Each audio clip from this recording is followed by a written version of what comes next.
The weekend is here and rest is near. It's a Friday, and this particular one is a Good Friday. Welcome on the show.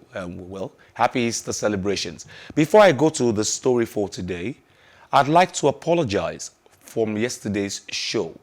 I was corrected by Ebola from Magodo. He called on the show and said that it was not Emmanuel Amunike that was sick. It was actually Emmanuel Emenike that is sick. So Amunike should not come and sue us to court, So Amunike, well, your days will be long, okay?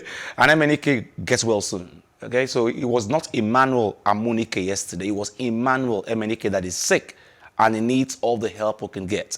And our topic from yesterday was that we don't help our people. These are heroes past. Love it or leave it. But we just leave them to what they are going through. I give a personal experience with Paul Hamilton, who was the under-19 coach in Nigeria. And he died. His first left leg was amputated, right leg was amputated, and then he eventually died. And his wife has been going, a Ghanaian, his wife, has been going from Abuja to Lagos like she's going to Ojulegba to Ikeja. And they haven't given her a dime since then. I spoke about Dosu Joseph, was an accident around the Ikeja area.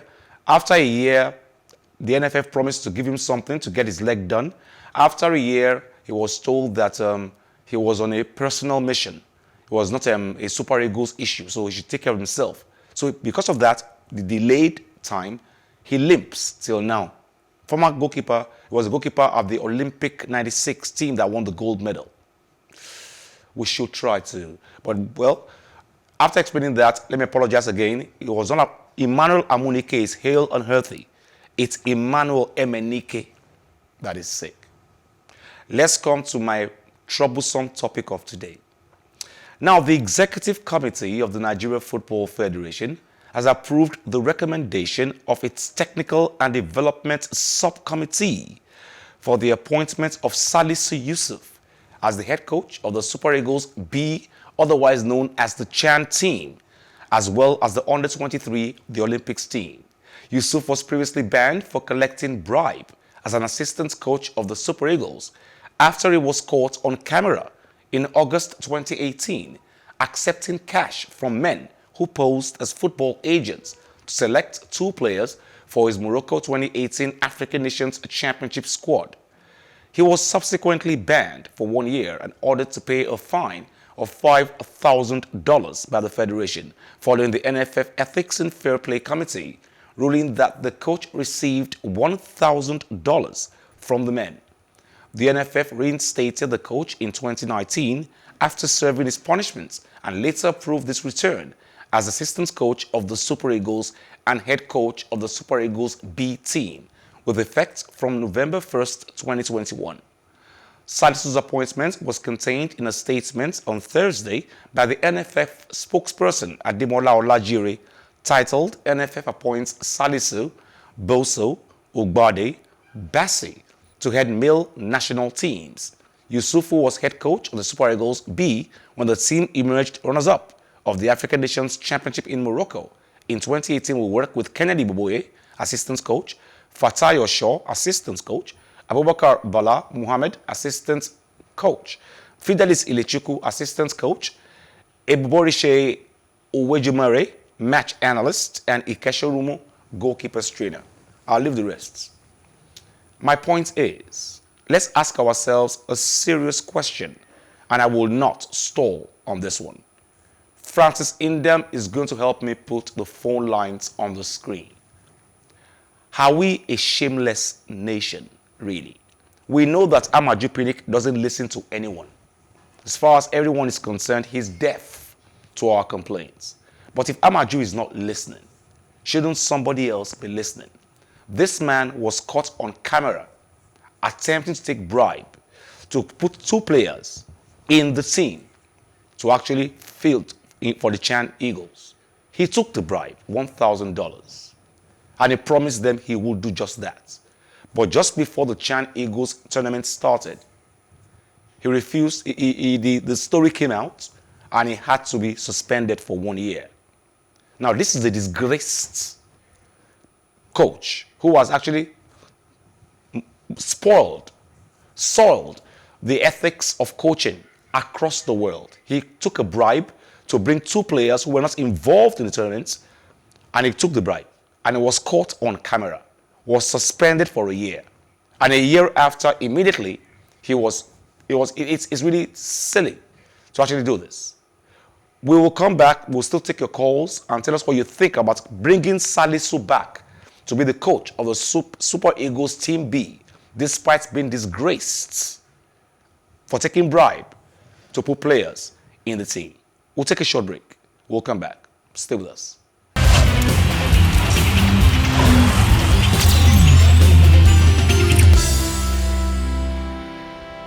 So the call line is still on the screen. Of course, we're asking the question, why bring Salisu Yusuff? I use the word disgraced Salisu Yusuff.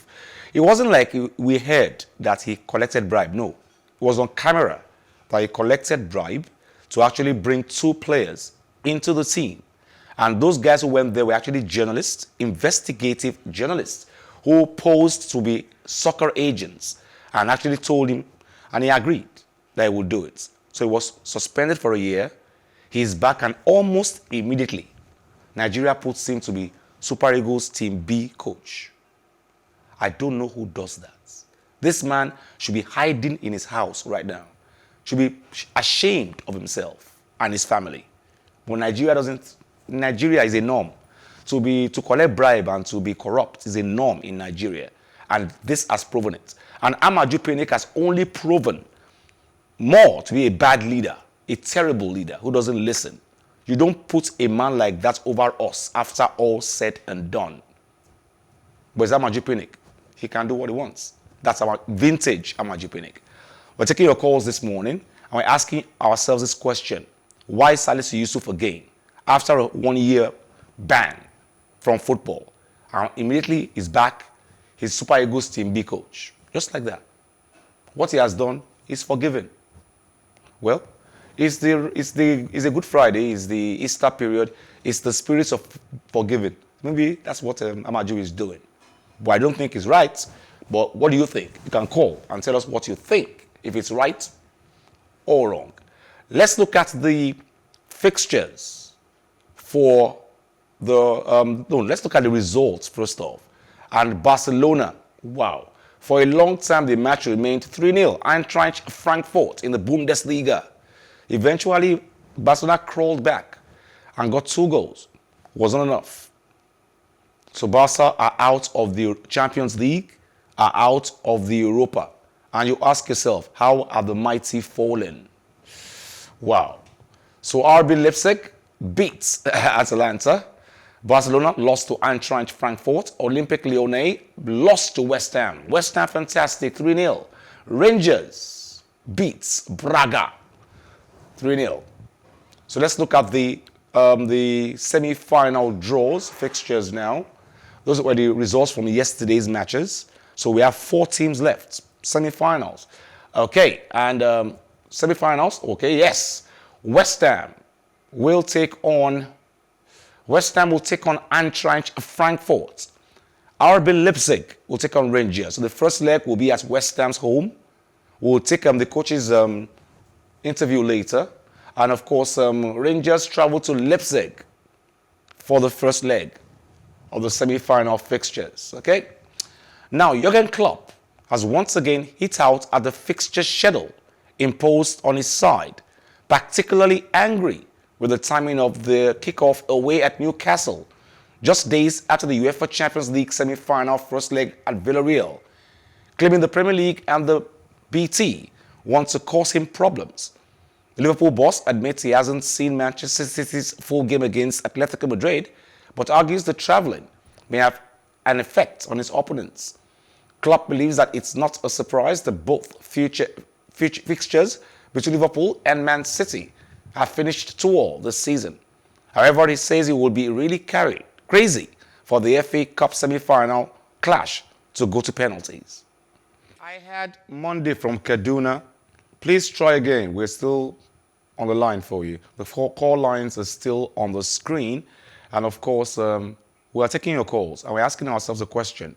Why bring in a disgraced coach who actually collected bribe to actually bring in 2 players, and it was caught on camera, banned for 1 year. Okay, Monday's back. Monday from Kaduna. Welcome on the show, Monday. Is this Plus Sports? Yes, Plus Sports. Monday, welcome on the show. I think Nigeria don't.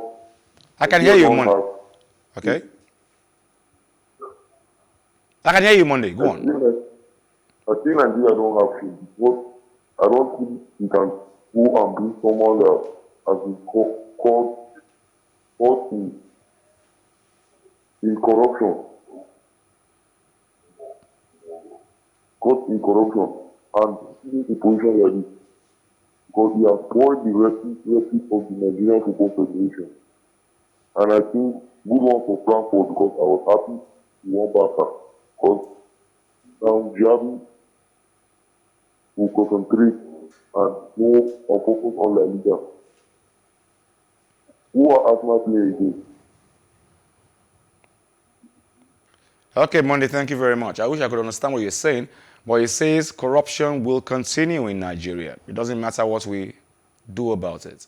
We're still taking your calls today, and I don't know how to eradicate corruption because a man who takes bribes should be extradited from the society, really. He should be ashamed of himself. And of course, now Antonio Conte will be in Tottenham dugout despite positive COVID test.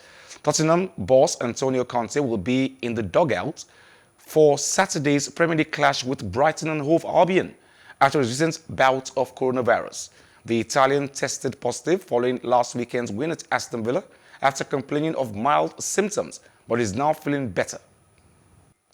Welcome back to the bench, Antonio Conte, after a battle with coronavirus.